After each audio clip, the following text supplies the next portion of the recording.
All right. Welcome, everybody. How y'all feeling? Feeling good? So everybody in this room, I assume, is trying to get into the software industry. Is that correct? All right. Anybody trying to level up in the industry? Already in the industry? Okay. So either way, whether you're trying to break into tech or whether you're trying to level up, this is going to be an amazing panel for you. If you guys don't know me, again, my name is Aaliyah Olds. I actually hosted a tech podcast for 2 years. It was called Breaking Into Tech, very popular on LinkedIn if you guys ever seen it. It was literally there for career pivoters. I spent almost 10 years in human resources before breaking into tech myself as a solutions architect. Hated it, it's not for everybody. Then I went into program management, project management, and that's where I am right now. So great panel here. So let's go ahead and kick it off. I'd like everybody to introduce themselves, starting with Robert. Let us know what you're doing and where you're from. What's up, everybody? I'm from Atlanta, Georgia. I'm a senior technical program manager at Microsoft. I've been there for about 4 years now. I started out in tech probably around 08, 09. Long and short story of it, my dad actually started, he worked on the barcode technology. You know, whenever y'all go to the store, y'all swiping stuff. That's what my dad worked on in the late 1960s. He told me I needed to do it. I ain't want to do it. So about 08, 09, I figured, you know, this is what I need to do. And so I moved different roles, solutions architect, technical trainer, and now senior TPM. How's it going, everyone? I'm Chris Taswell, based down in Raleigh, North Carolina. Currently, I'm an account executive at a company called Genesis. We're in the telecommunications space. We help contact centers better engage with their customers. So if companies want to be able to have more personalized experiences, we have the solutions that help them do that across all channels. I've been in sales, customer success for the past 10 years. Most recently, just transitioned into an account executive role again, literally 2 weeks ago. But I've been in customer success for the past 5 years, and then started my career in sales as an SDR, was a sales leader for about 4 years, and then transitioned into tech after that. Hey y'all, my name is Veronica White. I am the CEO and founder of ANU Consulting. We help mid-career professionals transition into project management roles. We get them PMP certified, and then we get them placed. And we have a community of over 1,400 project managers, so we're very excited about that. Thank you. We actually got a community member here in the front row, so shout out Jesse, appreciate the support, and yeah, excited to be here. Thank you, everyone. So we have a diverse panel. So I heard tech sales, project management, program management, and of course, Robert and I have a slight technical background. He obviously has a more technical background, but the purpose of this panel is to show you what alternate routes there are within the software industry. We don't want to say non-technical, but we want to say tech adjacent, because you do have to have some type of technical knowledge, right? In order to be successful in this industry, especially in roles like our roles where we support a lot of the technical teams. You have to understand your line of work along with their line of work in order to be able to facilitate getting those projects out, those products out, or those new launches and releases. So this is very interesting. So I want to kick it off by starting with you, Robert. Like, how did you determine that you wanted to move from a technical role like software development into being a TPM? Yeah, so I realized, like, for the most part, I was always focused on the technical side, the innovation side, but I really wanted to get kind of like in the strategy as well, figure out why things are the way they are as far as project plans and business process and all of that. So when the opportunity came for me to step away from the technical side, that's what I did. I started doing my research about that, and I found a senior TPM role at Microsoft that really helped me hone that craft, because I knew a little bit about this, but as far as being on this side and really seeing like the nuts and bolts of how everything goes together, like it takes a lot, and everybody is working together. And there are people that I work with right now that really don't know no tech at all. So it's interesting, and I'm having conversations because I'm coming in from a place where I feel like I thought there was like a baseline level of understanding there, when it's really not. So it actually helps me communicate better, because now I can explain more concepts to them so they can get an understanding. And because I got the tech background, I can even give a little demo every once in a while just to show them how things work, and they're appreciative of it. So that's really why I decided to do it that way. I love that. Thank you for sharing that. So you mentioned one thing, communication. That's a soft skill a lot of people may overlook, but that is a really strong core skill that everyone needs to have. So we have a soft skills guru here on the stage with us, Veronica. I would love for you to talk a little bit more about why soft skills are important and which soft skills one should highlight in order to be successful with their transition. Yeah, that's a really good question. So if we break it all the way down to a foundational level, the only way that we're all able to interact here today is through communicating. It's the only way. And because we do it so often, we may think that we're really good at it or that it's something that's really simple, but everybody has a different communication style. And so as a soft skill, if you can adapt to other people's communication styles and translate information into a language that other people can understand, you can do very well in especially technology. Because a lot of technologists may not be leaning so much on the soft skills, they lean on their technical skills, but they have a hard time engaging their stakeholders, right? Or telling their executives certain information. And you can do very well. I mean, we just closed a contract doing digital transformation, moving data from on-prem to the cloud. They had a very well compensated project manager and their only role was communication. So do not sleep on the soft skills. I love that. Exactly. And I know you guys, most of you are on LinkedIn, right? How many of you, by a show of hands, have had difficulty with sliding into recruiters or potential mentors and sponsors' DMs? Raise your hand. Like anybody has ever gotten ghosted? Okay, so a good majority of you all, right? So we want to talk a little bit about, again, why soft skills are so important, but we want to give you a few tips as well on sliding into recruiters, hiring managers, DMs, and making that soft introduction. So wanted to open up the floor to Chris because he's an account manager, account executive. So that's very salesy, and a lot of times you have to find your prospects on LinkedIn. So what is something that you usually do to get someone's attention? I mean, at the end of the day, you're talking to people. And so a lot of people think like, I have this product to sell, I need to focus on my product, what matters to me, but you need to think about what's in it for the other person that you're gonna be speaking with. Keeping in mind, you're probably the 50th person that has reached out to them trying to have a job or trying to have a quick talk to pick their brain or some type of thing. And so trying to be able to take a little bit of a different approach. I try to be a little bit more personal, simple. My LinkedIn messages are typically like 1 to 2 sentences. Do a little bit of research, have an understanding or maybe some type of connection point with the person, whether it's fraternity or sorority, Divine Nine, you went to the same college, university, hometowns, like something that's a little bit different from the usual norm to be able to help kind of cut through the noise of the typical, I want to talk to you, I want to get your time, me. And then as well, I want to make sure that in sales, like I want to address problems. Like I'm not necessarily like selling my product. I consider myself like a dedicated problem solver. And so the problem needs to have pain. And so I want to be able to understand like what type of pain is this customer feeling? So I might address something that's happening in the industry. So in retail, in my space, AI is a big thing. And so customers want to engage with companies, brands that they purchase from, way quicker, more personalized experiences, things that are tailored specifically to them. And so it's hard to be able to keep up. And so what I do, I help customers and companies specifically work through that AI experience transformation. And so I address them with challenges that are happening. Ask them, hey, are you having issues where, customers are reaching out and they're saying that the experience is bad.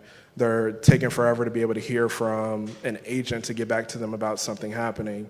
And just addressing whatever pain point it is for them. And if it resonates, they'll typically respond. And then ideally, I try to move the conversation over to something that's a little bit more personal, whether it's Zoom, maybe giving them a phone call or whatever have you. But trying to take a little bit of an out-of-the-box approach to be able to connect with people usually helps out.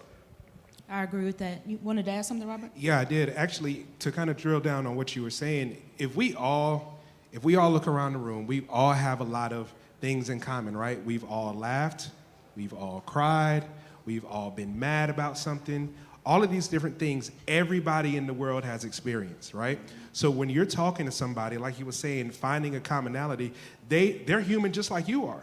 So when you're looking at their LinkedIn or their Facebook or whatever, finding the commonality that might be your way to get in. Now that shouldn't be your sole job, right? You should lead with the human aspect. What is this person interested in? They might be interested in something you are, or maybe they're not, but you always thought it was cool. So being able to do that goes a lot longer, because now when you're reaching out to folks, it's more so about, okay, this person cares about me. Now they're not saying that, but subconsciously they're realizing like, oh, this person really cares about me. They just didn't hit me up talking about, I want a one-on-one, I want a coffee, I want to get a job and all this stuff. But no, like you're literally trying to build a network, and that's what it's about. Some people you never will work with, and it's cool, but you might work with in 10 years. You never know how it's gonna go, but it's about understanding the human side of people and kind of approaching it from that aspect. I definitely agree with that. One more thing to add on is also doing some of the homework and the legwork. Some people reach out to people and they want them to get them a job and they don't even know what the job does. They don't know the industry. Like, show that you've done some of the work, because it helps us out. I love helping people, especially if somebody's black. They reach out to me. I'm typically gonna try to at least respond, point them in the right direction. But if it goes to show that you haven't done any type of work, like I had a podcast that I did around customer success, and people were reaching out to me, and we specifically in the podcast talked about like customer success and customer support is completely different things. And the person asked me, hey, like I see you're a customer support manager, like I want to get into that. It shows that you weren't actually, one, listening to what was going on, or at least have an understanding of what was happening. I was able to still provide some feedback just because I had time, but a lot of people are getting a lot of outreaches. So show that you're doing some of the legwork to make it easier for these recruiters, for people that you're reaching out to be able to help and support you. Exactly. So they both touched on it, but the biggest message that came out of that is just do your research, right? You want to do your research before you reach out to anyone. You want to do that homework, but even more importantly, especially if you're reaching out to individuals on LinkedIn, start to go ahead and build your personal brand. Whatever you want to be known for, whatever industry you want to go into, start to build your profile around that. Start to create articles. You can start commenting on other posts or popular posts that are within that area. So for instance, if you wanted to be a software developer, go find some other leading software developers and interact with their posts, those who are very active. Repost some articles and share your ideas. Show that you're actually learning. And then once you reach out to a said software developer, they'll come to your page, and even though they see that you're working at Red Lobster, they'll be like, okay, regardless of her working at Red Lobster, she has already taken these LinkedIn assessments. She's very interested in software development, so I will make time and space for this person. Because all of these individuals on this stage, including myself, we have had some type of exposure, right? And that exposure sometimes can create an influx of people just wanting something from you. So you want to make sure that you are standing out and you're being very authentic. And even for myself, when I was transitioning from human resources to, so random I know, but human resources to being a solutions architect, there was a part of my job where I did software implementation. I had to find HR software to help my team, manage our pipeline a lot better. So I focused on that the most because I know I wanted to highlight my technical aspect more than my people aspect. They already knew that I could speak to people. They already knew that I understood the entire, soft skills game. But to Veronica's point, you wanna make sure that yes, your soft skills are very strong, but highlight those hard skills as well. And even though this panel is talking about getting into the industry without coding, having that technical acumen is extremely important if you want to be able to scale in that industry. Anybody want to expand on that? No, I mean, yeah, you said it all. When you think about it, you have to understand what type of leverage you have. So if you're coming from somewhere that's a non-traditional background, so let's say you're in finance. I know we were talking, and you want to break into tech, look at fintech companies, look at companies that have tools that support financial professionals, accountants, because you have a certain level of expertise that you're able to leverage that most other people aren't going to have. So really being able to use your strengths to be able to start making some of these pivots, not necessarily the next thing that you saw on YouTube or TikTok, is being able to use the opportunities and strengths that you have to be able to hopefully make a smoother transition. And once you get in, then you can move around even more. Yeah, I think that that's a really valid point, and a lot of the times, to Chris's point here, we don't realize what we bring to the table. But for example, if you have a healthcare background, maybe you were a nurse, maybe you were just a CNA, you know, whatever it may be, you could jump into health tech because you speak the language of healthcare. Exactly. You understand a patient's perspective. You understand the life cycle of a claim. Maybe you were just working for an insurance company, and you write yourself off because you think it's not a big deal, but it is.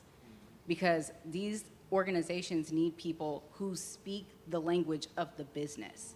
And if you can do that, use that. And that's a good point, Veronica. That's just showing that tech is everywhere. Tech is in every single industry. A lot of people only look at the FANG companies, your Facebook, Amazon, Google's, and whatnot. But tech is at your local hospital. I have a cousin who was a CNA for like 12 years and who was able to pivot from her role as a CNA into a EMR specialist. That's simply within that space. She worked right at a hospital. And that was an easier transition for her because she already knew the language, to your point. So I want you all to think about that as well. Don't just think about going into the software industry. And honestly, there might be less competition. Look at your construction companies. I'm gonna tell you, real estate in general is just a booming industry, but construction, they pay just as well, if not more, than the software industry. And a lot of people overstep that, but they need project managers, they need account managers, they need account executives, facilitators. They even need developers and technicians to help them facilitate all that technical acumen. Every single company is a tech company, even Domino's. Like when I was in high school, I worked at Domino's. At one point, they transitioned and they say, okay, well, we don't want to be known as Domino's Pizza. We want to be known as Domino's, and we want to identify as a tech company. This was back. Now, let me not tell my age. I ain't gonna tell you, but this was a while ago, so it was a good minute ago, you know. But they already saw the future, that they wanted to identify themselves as a tech company. Same thing, I think Lowe's does the same thing. Lowe's Hardware, they consider themselves a tech company. Sheets considers themselves a tech company before. Every company, if you go to these conferences, probably this conference and anyone above, you'll see some companies there. You're like, okay, why are they at this? Why are they here? But you realize after you do your research that every company does have tech. And to our point earlier about sliding into DMs, I wanted to highlight one more thing. Even if you don't have anything in common with somebody, it's okay. You can still slide into their DMs, right? Their LinkedIn DMs. But the biggest thing is you want to highlight them, what you like about them, right? So find somebody that is active, and you can say, hey, you know, hey Chaz, or hey Chris, I've seen that you've been very active on LinkedIn, and you've been talking a lot about, you know, policy. And I really liked your point of view on this. I know I'm not in the industry right now, but I'm looking to transition to XYZ. And that's honestly exactly how I built my platform. It happened by accident. I was literally just trying to find a mentor and trying to find out if I really liked the industry before I tried to take the step. And then just hearing so many people's diverse stories, I felt like it would be selfish of me to not share those stories with everyone else. So things like that can come from just you making those connections. To Robert's point, you don't always have to work with those individuals, but at least you're building out that network. Real quick. And if they don't respond, on to the next. Like, don't feel like, you know, don't get down in the dumps because people aren't going to respond. Like, everybody ain't cool. Everybody is not on LinkedIn to be linked, you know, to network and all that stuff. And some people are, and you might have to be consistent about it. If I get a chance to tell my story about how I got into Microsoft, I had to be consistent about it. But it's just all about, like, it's always got to be on to the next, on to the next, on to the next. Don't get down in the dumps if people don't respond to you. You just got to keep moving. Exactly, and showcase your skill set as well. So whatever it is that you're trying to do, put yourself in a position as if you're already doing it. So if you want to do programming, you can actually create a program and share it. You don't have to already have that job. If you want to be an account executive or account manager, show that you know how to sell. Record a quick little 30-second video introducing yourself, selling yourself, and building your own brand. So I wanted to talk a little bit more about personal branding. Why do you all feel that that is important, especially from a leadership's perspective? Well, to be honest, I feel like people aren't going to be interested in your services. They're not going to be interested in working with you if they don't know who you are. and they've never seen you, and they don't know what you have to offer, and they don't know your skill set. And the only way that they know those things is if you put yourself out there through marketing yourself and building a personal brand. And a lot of the times people say, oh, well, what if my company sees me? What if other people see me? We want people to see you. That is the point. And you know, when you're thinking about, I don't want to get in trouble at my job, well, sometimes you got to risk it for the biscuit, boo. Facts. You know, that's the only way. So don't be afraid. You know, we live in a society where influence really is everything. That's why all these big founders raising hundreds of millions of dollars still want Instagram followers, because they understand the value of influence in a personal brand. Exactly. And if you can build your own personal brand, that says a lot for that hiring manager. They know that you can, if you can influence people to listen to you and you're not selling the product, they know that they want you because you can help sell their product or sell their service. Robert? Yeah, I was gonna say, I don't know who's this emails and all this stuff, but the one thing you need to do before you do anything when you're developing your brand, get rid of atlboy29@yahoo.com. Hot Girl 26. First name, last name, first name, dot last name, first name, that's it. Don't have no numbers behind it, don't have nothing, just literally, even if you gotta abbreviate maybe your first name, last, or something like that, that's cool, but please don't have all of this crazy Riz Raz, all at Yahoo, like all this stuff is crazy because that's your your reputation precedes you, right? That's right. So when you're knocking on the door, like you want to knock on the door like you're prepared. So when you're giving people an email, and when I see people give me an email like that, I'm kind of like, and I'm not trying to throw shade, but I'm like, I need them to be able to be more presentable to me. You feel me? So I'll even let them know, be like, hey, you might want to change your email. Like I'm not gonna judge you, but old dude over here, he might. You know what I'm saying? Like that just might be And it. even that, just saying, I'm not going to judge you, but this person might. That's why representation is so important, because a lot of people aren't going to be as comfortable in that leadership role to say that, to tell that to someone. So, yeah, I love that. Thank you. Then also personal branding, there's so much competition. Like it's not just us in this room. It's not just the U.S. Like it's global competition. You want to try to find ways to stand out. And so when it comes to your personal brand, people are going to be in rooms that you're not in to be able to put you in position for opportunities you don't even know are there. And so your personal brand is that first impression. Like we don't have the liberty of being able to meet face-to-face, one-on-one every person that hopefully will be able to change our life, but that personal brand says something about you. And so I'd ask all of y'all, like, go to 5 people in your network, in your personal sphere, like ask them like 3 to 5 things of like how would they describe you or what do they know you for. Like the biggest thing is understanding like what do people know you for. Like for me, this was a realization I learned later in life. I was in college, I graduated, I'm struggling trying to find a job. I thought to myself one day, I was like, if I asked some of my homeboys from school, like, you know, like refer me for a job, like what would they say? Only thing they knew me for was like, I was cool, I was nice, I was funny, I used to always play around. So it's like thinking through, like, why would somebody want to refer me for a job? Like, I'm exactly who I am right now, but I never showed it. And so you think about your personal brand and like what you put out there, and think about like, if somebody comes up to you, like what's the first 3 to 5 things that they're gonna think about you? Are you resilient? Are you hardworking? Like what's your industry that you're even interested in? Like if other people don't know that, how are they gonna be able to put you in position? I know this person that has this job, and you're not even talking about like, oh, I'm interested in wanting to break into cloud or software sales or whatever have you. And so like really embracing like having this personal brand, you know, really be out there, really be something that you're standing for and continuing to cultivate. And then at the end of the day, like just be a good person. Like people help out other people that they like, that are nice, that are genuinely good people. The world is big but very small, so like there's a lot of connections. And so if you start treating people crazy and you think like, oh, they're not important enough, like you never know who that person might know that might not be able to speak on your behalf or to speak how you treated them when they thought you couldn't do anything for them. Thank you for sharing that. So I know, again, we have majority of the audience is trying to get into the industry. By show of hands, how many know exactly what they want to do? That wasn't a lot of people. I saw 2 hands go up really quickly. Okay, so for those, majority of the audience doesn't know, what they want to do. So how would you all, what advice would you give someone if they were looking to get into the industry and trying to identify that said skill set or pathway?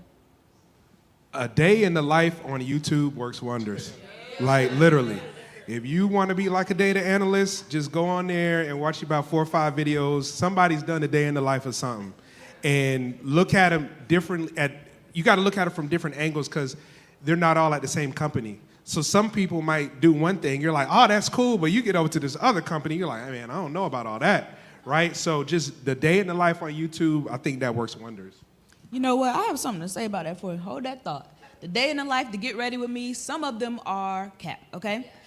Because Thank you. Yeah, some of them are cap because you might see some of those TikToks and they'll say, the day in the life of a project manager, and they're going to Starbucks, they're working out and all that stuff. Don't get fired, y'all, especially. Facts. Especially us, please. Facts. Please. And you don't have to put everything on social media either. That's number one. But, be mindful, be selective of what you actually take in. And to that point as well, reach out to individuals who are already in the industry. You can even ask them hey, I seen this video on YouTube or TikTok or whatever, and I want to know, is this a real, is this a real depiction of what a day in the life is for you?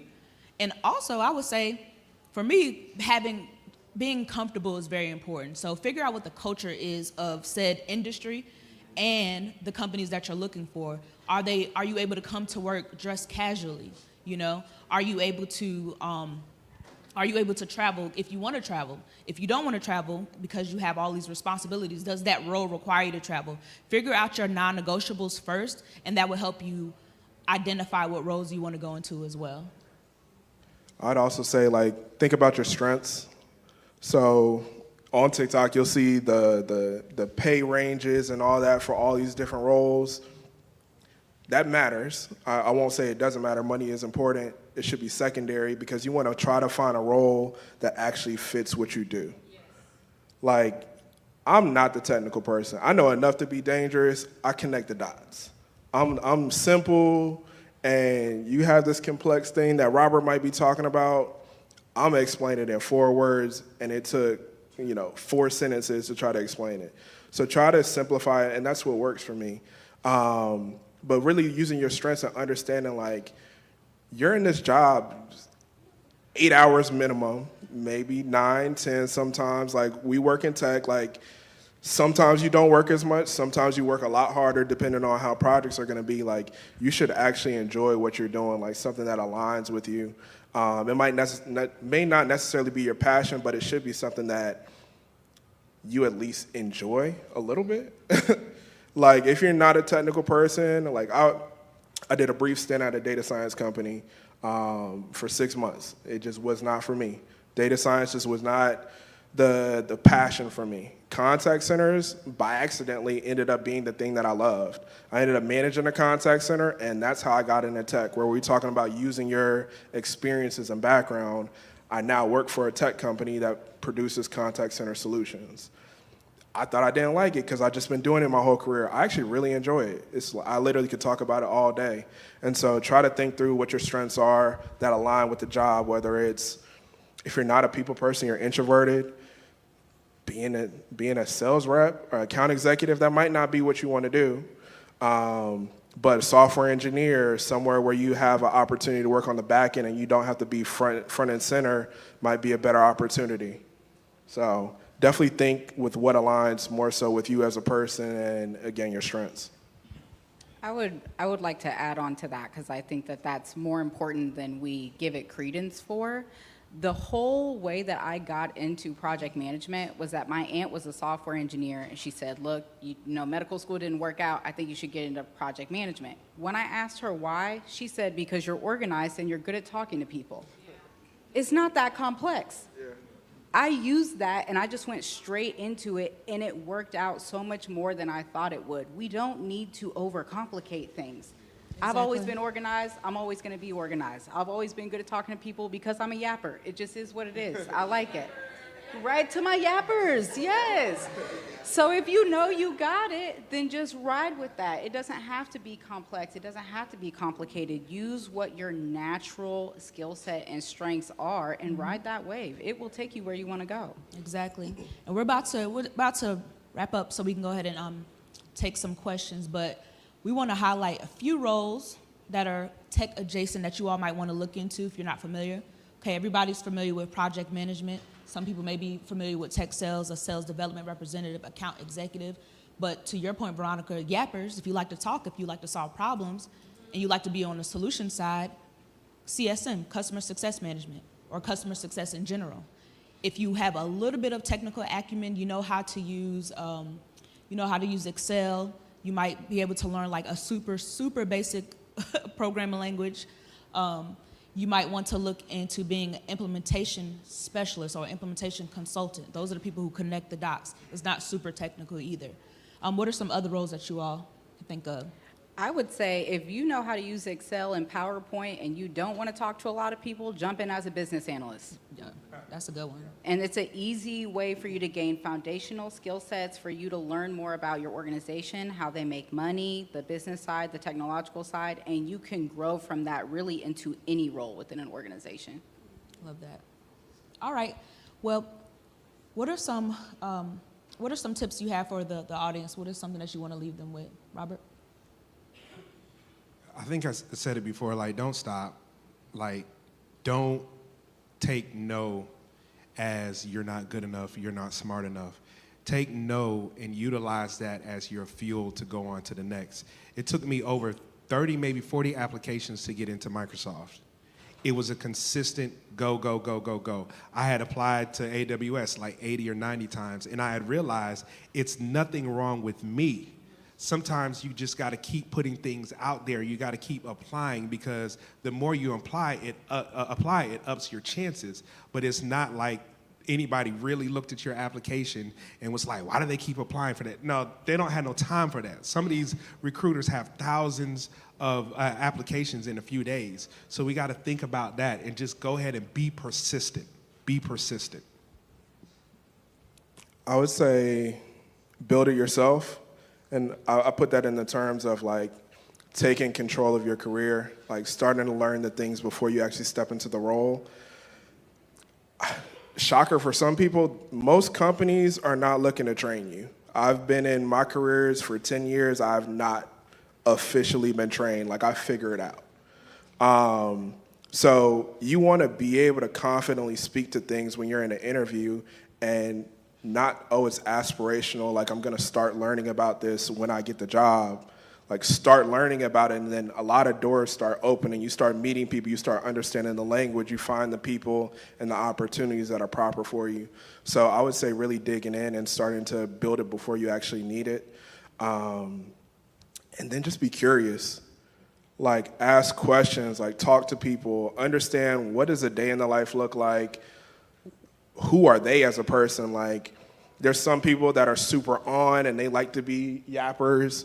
I'm in between. I'm like a former introvert that got forced into it because I'm in sales. Now I can talk if I need to because I get paid for it, but sometimes I get tired. And so understand how that person is for the role that you're looking at. Like, does that actually align with you? Like, is that something that you really want to be interested in? Everybody's experience is different, but it gives you another like data point to be able to think about as you're figuring out what your next step is as you kind of work along the pathway. Yeah, and I mean, I'll wrap that all up by saying patience truly is a virtue, okay? This is not a get-rich-quick scheme. It's your career.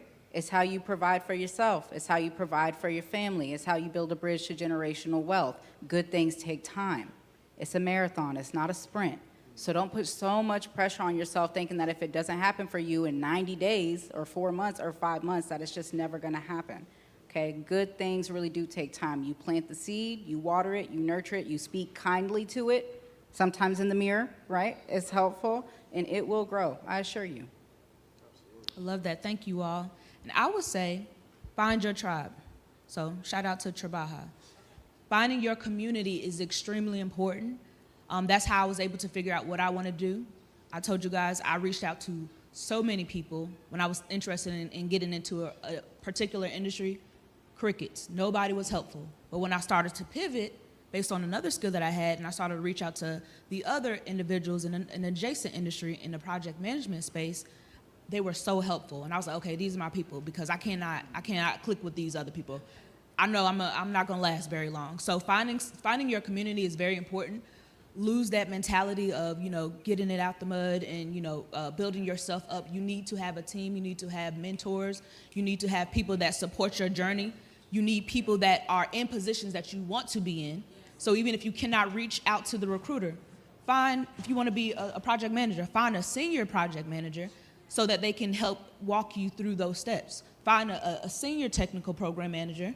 Robert, I don't know, maybe I shouldn't have did that, but find a senior technical program manager, an account executive, whomever. And honestly, if you wanna take it up a notch further, you can even reach out to some of the executives. People are so afraid to reach out to them that sometimes their DMs are just dry, right? But again, building that brand, understanding your value, having your skill sets aligned, that will take you a lot further. All right? Now we're gonna go ahead and take questions. Can we get her a mic? Can we get a mic for the yappers, please? The yappers in the front row. Hi, y'all. So my question is for Chris, because you said that these jobs don't want to train you. And I feel like sometimes that places fear in people, because then maybe it makes us feel like we have to know everything straight up. Yeah. What would unless you're speaking like senior level roles, they don't train you, what would your advice be for something like that?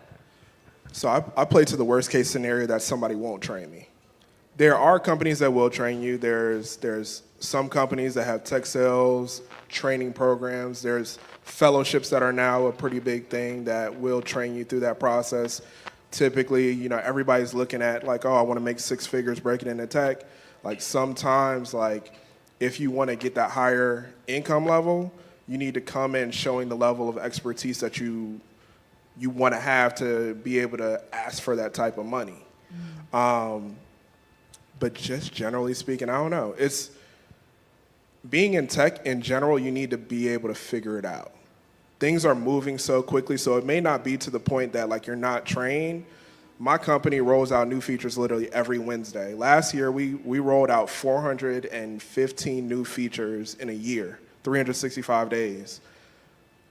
I always have to be learning, figuring stuff out. So nobody's coming necessarily to me telling me oh, have you seen this new feature? You need to know this. There's some mechanisms that are built there for that. But to thrive in tech, you need to be able to go find this stuff yourself and start trying to figure out ways to make yourself learn and figure stuff out and connect the dots, because sometimes you might not have that luxury more than anything. So I think you kind of answered it with apprenticeships, but then also if you're going for a more senior level role, then you should come prepared. But if everyone here is kind of very new, I want them to leave here scared that they have to know everything, I can 100%. No, 100%. I can tell you right now, I do not know everything for my job. I literally this week, I got put on a demo. I literally started my job 2 weeks ago. I don't even have access to all my systems, and I had to go do a demo on Monday. Congratulations. We get through it. We just figure it out. You're not by yourself in tech either. So if y'all were listening to Kayla's talk, tech sales is not just one person. It's not just the account executive. You have a team. And so I leverage my team, and I ask questions, and I use them as opportunities to be able to help me continue to grow and develop along the way. And so at some point, you're not going to know, and just be open to figuring it out. That's the thing in tech is you're not going to know everything. I have peace and understanding. There's more that I don't know than I do know. And there's a lot of opportunity around me. There's a lot of people here. There's programs like Diverstech and different organizations that are here to be able to help you. And so to the point of the training may not necessarily be directly from your job, but there's communities, there's tribes that you find that are going to be able to help support you fill in the gap. I've been in sales for 10 years. I went and found the National Sales Network, which is a sales community of people that are more experienced than me, so that I can continue to kind of fill of things that I may not know. And so there's plenty of opportunities. Don't be scared getting into this. Just understand that there's a lot more opportunity for you to continue to learn. And like every day is just, I say every day, if I have an opportunity to learn one thing, like it was a good day. So that's a really good point. I'm gonna add one more thing. He said a lot. He said a lot of great things. But one more thing about your comment. We're all starting new. We're all pretty much entry level. You might want to release that mentality as well. You don't necessarily want to claim that you're entry level, because I'm sure all of you have a job now, or you had a job, or you had a career. You can take those very skills and transition into a mid to senior level role. Like I told you all, I came in as a solutions architect. That's not an entry level role, because I already had a career. I was able to highlight that skill set, those skills that were in demand, and I was able to transition into those other roles. So don't always feel like you need to go into an entry level position just in order to break into tech. Another question?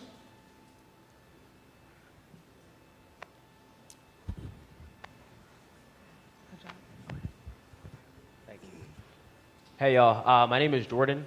I meet you. live here in Philly. I actually coach a high school football team. I started the program, and one of the things that I've taken on is making sure that all of my kids know about opportunities in tech, sports, and entertainment, because those are all opportunities to make a lot of money, and they have more agile pathways. So we're creating different pathways to do that.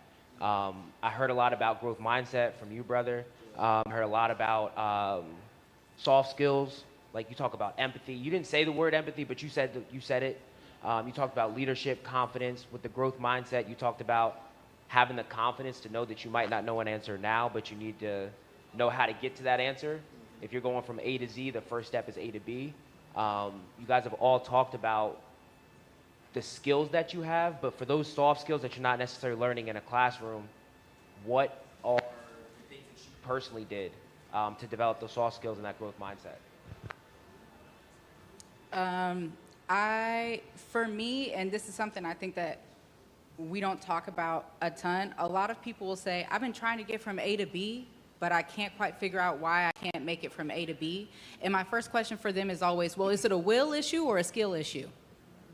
Because if it's a skill issue, you can learn skills, you can develop those, but are you willing to look a fool until you figure it out? Because if you're not, there's nothing I can do to help you there. So, okay. Yeah. Exactly. A lot of love in the back. Thank you. Oh my God. But that's really important, because you have to go in willing to look yourself in the mirror and say, dang, I really suck at this right now, but I know if I stick with it, I'll probably get better. It's a numbers game, right? How many times are you willing to try? Don't blame it on everybody else. Take a long look in the mirror, and if you're willing to be the beginner and put the work in and put the effort in, you could really go wherever you want to go, but you got to be willing. Robert? I think, real quick, like, you got to learn you got to read. Like, get a Headway app, Blinkist app, get one of them Cliff Notes app, and just make that as a part of your 10-minute journey every single day. Those 10 minutes add up, because if you're sitting here, if you've read 10 minutes a day for 30 days, that's 300 minutes.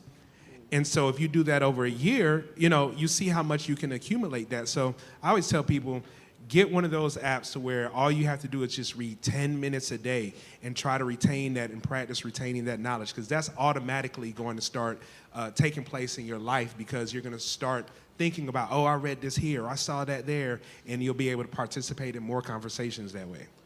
And I also say keep it simple. So like to build some of these skills, or this happens on a day-to-day basis. Like the person sitting next to you, like you can go practice pitching to them if you want to be in sales. You can go practice having conversations, having difficult discussions. You can create some of these environments around you. Like it doesn't have to be this company gave you opportunity and you're doing it at the biggest scale. It starts right now. And like whenever I'm trying to learn a new skill, I literally work on implementing it that day. So when I'm having personal conversations, like I want to improve on my negotiation skills, like I'm practicing mirroring and labeling and doing all these things like in my day-to-day conversations. It's all around us. So don't overcomplicate it that it has to happen in this exact environment. Like we have the ability to do that on a day-to-day basis. But like you said, just trying, like have the opportunity to be willing to fail. and just continue to iterate as you go. Love it. Now we're going to go to one more question. But before we do that, please give a round of applause to these speakers.